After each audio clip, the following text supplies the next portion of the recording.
So, where do we put Donald Trump on the progression of the takeover of the state by a tiny group of corporate elites and the extraction of all the wealth? Well, he's the final stage in which all pretense is dropped. The whole, we're public servants who just want to make sure things at your factory go as planned. We want to help you out. We're done with all that shit. We're now at the point where the guy is just like, I'm very rich. I don't pay my fucking taxes. I sexually assault for sport. And I hate all immigrants unless they're my wives. We're now there. We're now there. As Chris Hedges puts it, systems of governance that are seized by a tiny cabal become mafia states. The early years are marked by promises that the pillage will benefit everyone. The later years are marked by declarations that things are getting better. The final years, the Donald Trump years, see the lunatic trolls, hedge fund parasites, con artists, conspiracy theorists, and criminals drop all pretense and carry out an orgy of looting and corruption. So, an uplifting prediction there from Mr. Hedges. Quick bit of trivia. Before winning his Pulitzer as a war correspondent, Chris Hedges was a professional fungineer. He was paid to turn a run-of-the-mill office party into a real razzmatazz. You should have seen the naughty piñatas he brought along. But yes, Trump is filling his cabinet with billionaires, racists, and scam artists. It is indeed an orgy of looting and corruption, which is my second least favorite kind of orgy. It is. The first is an orgy of dental work and statistical analyses. Not a fan. Trump and his friends, as well as the corporate Democrats, are all diseased. The rich never have enough. The more they get, the more they want. It is a disease. CEOs demand and receive pay that is 200 times what their workers earn. And even when corporate executives commit massive fraud, they elude punishment and personally profit. The most recent example is Wells Fargo. Was charged for opening millions of false accounts in order to bilk their own customers. But disgraced CEO John Stumpf left Wells Fargo with a pay package that averages nearly $15 million a year. $15 million a year for defrauding your own God damn it! How did he get that gig? I want that gig. Here I am trying to be a nice guy to get ahead, but fuck! I have like a 5-star rating as an Uber passenger. Hasn't earned me a dime. I never complain. I never can. Even when the car perfume smells like an Italian male model is tonguing my nostrils. I still don't complain. But people argue, nah, Lee, look at all the money the whole country is making. The Dow Jones is doing great. We're in the middle of a recovery. Yes, a recovery for the 1%. And Adam Smith wrote that profits are often highest in nations on the verge of economic collapse. These profits are obtained by massively indebting the economy. They use their monopolies to gouge the public. We all remember the recent example of Mylan, the big pharma company that raised the price of the EpiPen used to treat sometimes deadly allergic reactions from $57 to $500. How can they argue they're benefiting the economy when some people will die from price hikes like that? Some schools won't be able to afford the EpiPen. And I'm sure the company is like, but can you put a price on a child's life? Well, depends on the kid. Depends on the kid. For most of them, no, but I'm sure some of them cap out at about $400. I'm sure. I have a dumb cousin that wouldn't be $350 if he came with a Mickey Mantle rookie card. Not a bright kid. But Mylan doesn't care, because in late-stage capitalism, profit is truly all that matters. Hedges points to author Michael Hudson, who said, the issue is whether Goldman Sachs, Wall Street, and predatory pharmaceutical firms actually add product, or whether they're just exploiting other people. Do they do anything, or are they simply parasites? Well, Hudson says people think of a parasite as simply taking money, taking blood out of the host. But the parasite can't simply come in and take something. First of all, it needs to numb the host. It has an enzyme so that the host doesn't realize the parasite's there. Numbing the host, you say? Is there any evidence that our economy has numbed the host so that we don't realize what's going on? I haven't seen any evidence of that at all. And then the parasites have another enzyme that takes over the host's brain. It makes the host imagine that the parasite is part of its own body, actually part of itself, and hence to be protected. The host imagines that the parasite is good for it. That's part of our own bodies, and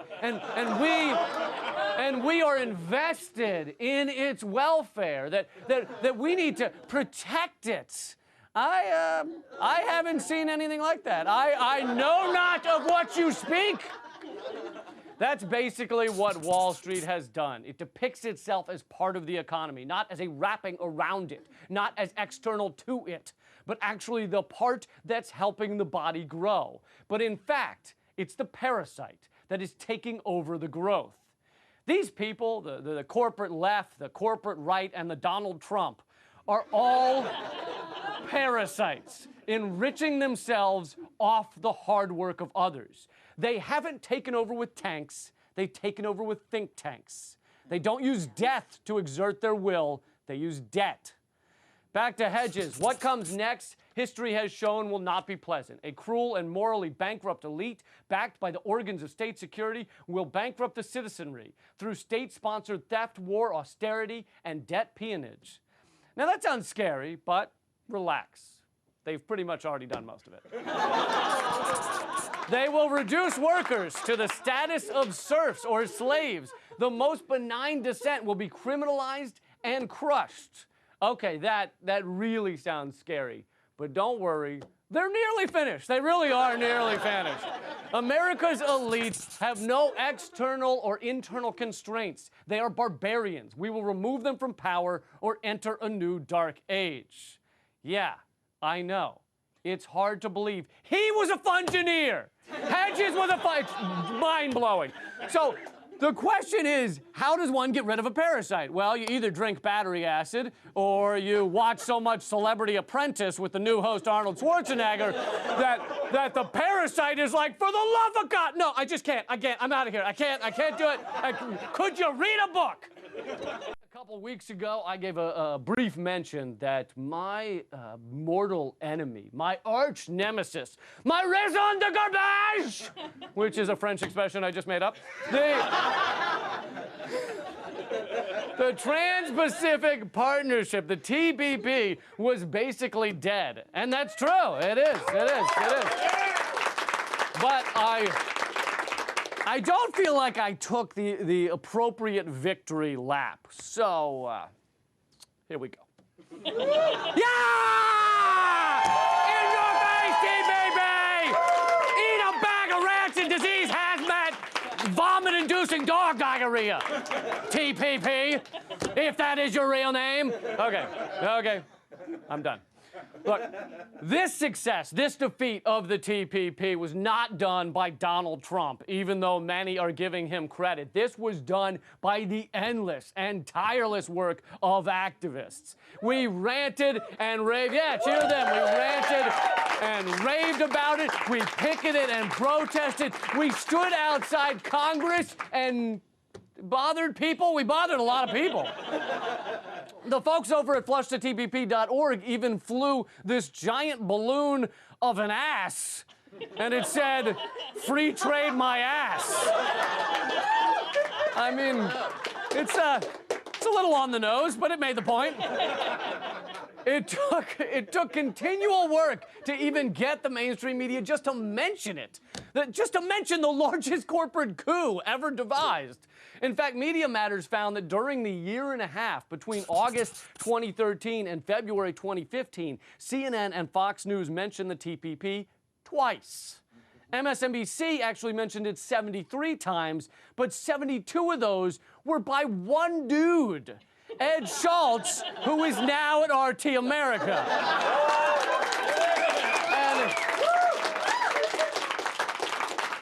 And I have to admit, I myself was slow to pick it up. I only first mentioned it in November of 2012.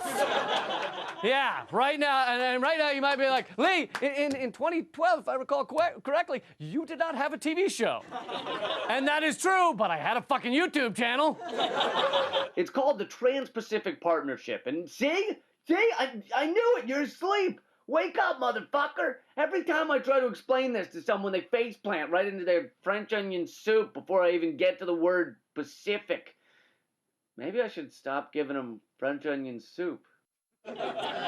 Judging by the aesthetics there, I was a child laborer for alternative... a child laborer for alternative media. They kept me in a basement and made me pump out well-researched critical analysis of our government and cultural paradigms. It was not a good time in my life. Point is, Donald Trump is absolutely going to try and create some new god-awful trade deal. He says he wants the freest trade you've ever seen. But that doesn't, whatever the hell that means. But that doesn't mean those of us who fought so hard to stop this monstrosity, this raison de garbage, shouldn't celebrate this success. And as a final goodbye, I once again give you the moment that the New Zealand economics minister was declaring successful TPP negotiations when a glorious protester sent from the heavens hit him in the face with a large rubber dildo.